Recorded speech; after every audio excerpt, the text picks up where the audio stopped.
The next precept of the church that we'll talk about is tithing.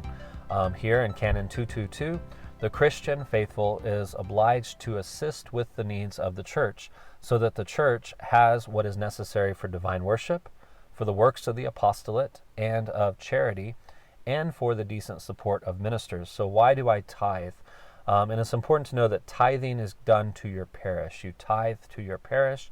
You give charitable works or almsgiving to other people. So tithing goes to your parish. Why are we obliged to do this? Well, it says very clearly here to assist the needs of the church, to help the growth of the church in 4 areas. To give the church what it needs for divine worship. This is that tie back to the sacraments. To give the church what's necessary for the works of the apostolate. Part of that apostolate is to teach, and so this would be programs like Bible studies or sacrament preparation. Maybe people that are teaching those things need a salary, for instance. And then charitable things. So this would be helping the poor within your community. And then the last is just makes common sense for the decent support of ministers. This would be to allow our priest to have electricity in their rectory, to allow the priest to be able to go get groceries. And so we are supporting our ministers, our priest, our pastor, and all the people that are working there at the parish. Tithing also is helpful because it curbs the vice of greed.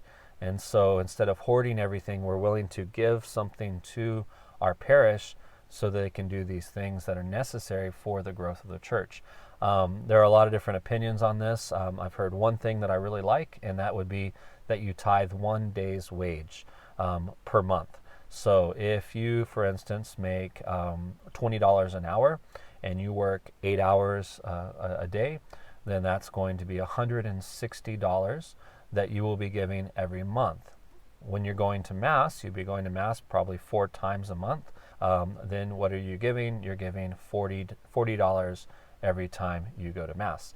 And so that would be your tithe. That's one idea and one suggestion. Even though the church doesn't tell you exactly what to tithe, the church does say to tithe. That's a precept, but the church doesn't tell you what to tithe. That's up to each individual person. So in this illustration, if you've ever played the game Tetris, this is going to kind of look like Tetris here, where we have that first piece. And I think this orange piece in the illustration is a very important piece because you see, this would be the piece that I would recommend. There's going to be 3 pieces here, but this is the piece that I think you have to get right first. Pray daily, weekly Mass, regular confession, and begin to fast and tithe if you have not. Tithing weekly, fasting weekly. This is a big challenge. Not every Catholic is doing all of these 5 things. Of these 5, 1, 2, 3, 4 are precepts of the church. And then when you add the Eucharist in there, that of course is connected to Mass. So pretty much your precepts are right here in this little piece of kind of the Catholic Tetris illustration here. So we'll move on to 2 more pieces in the Catholic life. But this orange piece is so important because it ties into, again, those precepts that have been decreed by the pastoral authorities, and they are guaranteeing for us the very necessary minimum in the Catholic life.